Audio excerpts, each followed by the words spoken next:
Hey guys, what's going on? It's Ash here coming at you today in Clash Royale. Today, one of, I think, two videos I'm going to be releasing today. This one focusing mainly on the balance changes, and the other one is going to be focusing all on the new card, the Royal Delivery. Is it good? It's a 3 elixir spell that can only be played on your side of the arena, does splash damage, has a knockback, it has a weird kind of delay, but it's an interesting card. I was really skeptical, kind of thought it sucked low-key early on, but then after I played it more and more, I started to really like the card and started to see a lot of uses, and I think that my guest KFC thought the same. So check out that video, guys. I'll have that linked in the description. It's going live the same time as this video. Now, in terms of balance changes, before we get to that, actually, here's a look at the new arena for the birthday bash. By the way, you OG viewers out there, if you started Clash Royale the first day after it was launched globally, I believe that was March 2nd of 2016, well, keep an eye on your profile because you should be getting your 4-year badge as well inside your kind of achievements, you know where the profile crap goes.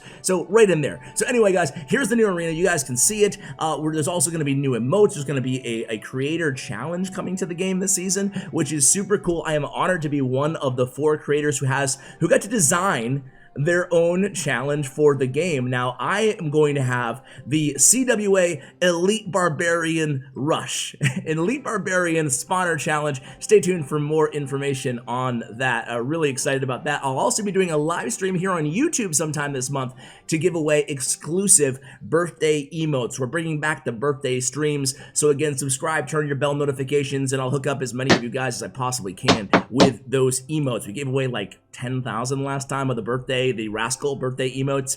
Anyway, guys, moving on to the balance changes, which I'm, titling this video, so I apologize for the long preamble there. And I actually like the arena. It's a little loud, but I like it. Maybe it's just after last season, this season, a big improvement, in my opinion, at least. New loading screen, too. Check it out, guys. And follow me on social media for all the stuff that I didn't include in terms of all the visuals, the tower skins and all that stuff will be on my Instagram and probably my Twitter as well. So there's only 5 balance changes, hence me delaying this video like 10 minutes till I actually got to the good stuff. So number 1 is going to be the miner. We knew it was coming. So the miner it's such a small nerf, though. I feel silly, honestly. I did not know the balance changes at the time of recording earlier this week about like getting B-Rad's reaction to the miner nerf, but it's so minor. Dad jokes, I got them for days. It's so minor that I don't even know. It's barely even noticeable. I don't think anybody's going to notice it all. I don't think it's going to affect anything. What is it, Ash? Shut up. What is it? It is crown tower damage reduced from, it's currently 40% on the crown tower damage to 35%. So reducing the damage that he does to the crown towers by a further 5%. Whoop-de-doop, right? He's still going to be incredibly strong. I think that was much ado over nothing, honestly. I think the miner will be totally fine. Every deck that he's running right now, he will be the same. A little bit less versatile in the chip damage, but think about it. How many swings would he have to take in order to see that, that 5% differential, it's so minor. Again, I apologize. Let's move on here, guys. The next card is going to be the Golem. So the Golem's getting kind of a rework of some extent. I don't know, you guys can let me know if you think it's an overall buff or a nerf, but either way, the Golemite damage is going to be decreasing by 22.5%. So the Golemite damage is being reduced by 22.5. Now the Golemite death damage plus 55%. So the Golemites are the 2 things that split after the Golem dies. So not the Golem itself, just the Golemites. What do you guys think of this? Now the Golemites will kill skeletons upon their death. That damage goes way up. The actual damage that they're doing on the tower goes way down. To me, it kind of sounds like a really small buff. All said and done. What about you guys? What do you think about that? My thoughts is that I'm not disappointed or unhappy with this change. I'm actually excited to see a change to the Golem, but personally, I kind of think that the Golem should get a different rework, and I mentioned this before. I'm curious to see if you guys disagree or agree with me on this one, but I think the Golem and the Golemites should have actually more health, believe it or not. Even more health. They should be the ultimate tank, but I think they should actually be doing less death damage. I think it's really weird that the Golem does like so much guaranteed damage if it gets to your tower just off dying, just off splitting, and the same thing with the Golemites. So that's how I would kind of rework the Golem. Even more HP on the Golem and the Golemites, but way less death damage, because that's like 1,000 damage plus if he gets to the tower. It's pretty insane in terms of the damage dealer. It should be the troops behind him doing the damage, not the Golem. Right? Or am I wrong? Let me know what you think about that, guys, but that's kind of my opinion on that.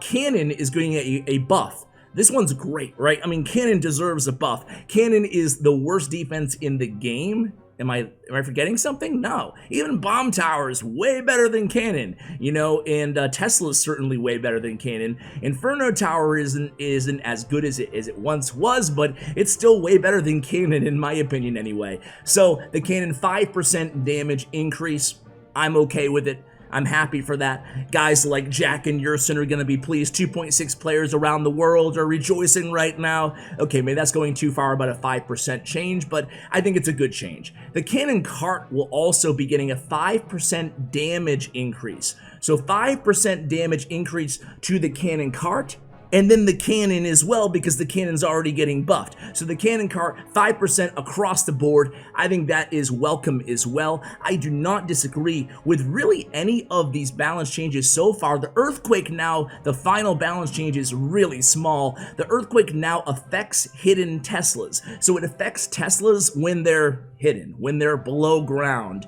So the Earthquake even a little bit more viable now, and that's definitely a nerf, no doubt about it, to Expo, right, to 2.9. I know a lot of people are calling for something against 2.9. I don't think it will affect it that dramatically. 2.9 players will be fine, but now we have another kind of tool in our toolbox to contend with 2.9 Expo decks, or Ice Bow, or the annoying Tesla and NATO and Rocket and Ice Wizard Expo deck, which I hate.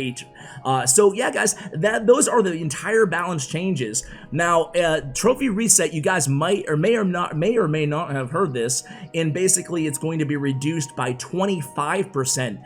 Just this season, and this season only, trophies will be reduced by 25% instead of 50%. So I expect trophies to go bananas in March. There's going to be a new new highest world record of trophies. There's no doubt about it, and that means it's a great time for you guys to push for a new personal best, because trophy inflation ought to be a real thing in March. So it's a good time to kind of pick up the game if you're taking a step behind, and feel good about yourself, because you might be able to improve. You'll get your new badge. The OG players will get their new badge, and you might feel good about yourself setting a new personal best. So guys, that's all I have for you guys. Oh, the 1v1 clan wars this month too will be wall breakers, classic decks, triple draft, sudden death, and double elixir draft. So guys, stay tuned. A big update is apparently kind of on the way.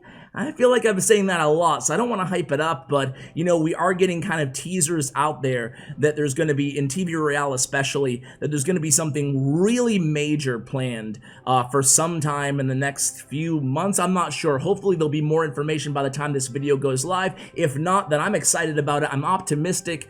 We'll see if I'm right or if I'm wrong. So guys, thank you so much for watching. A huge shout out to Bren Chong, Royale, my YouTube partners. Check out their information in the description below. Thank you, and as always, take care, guys.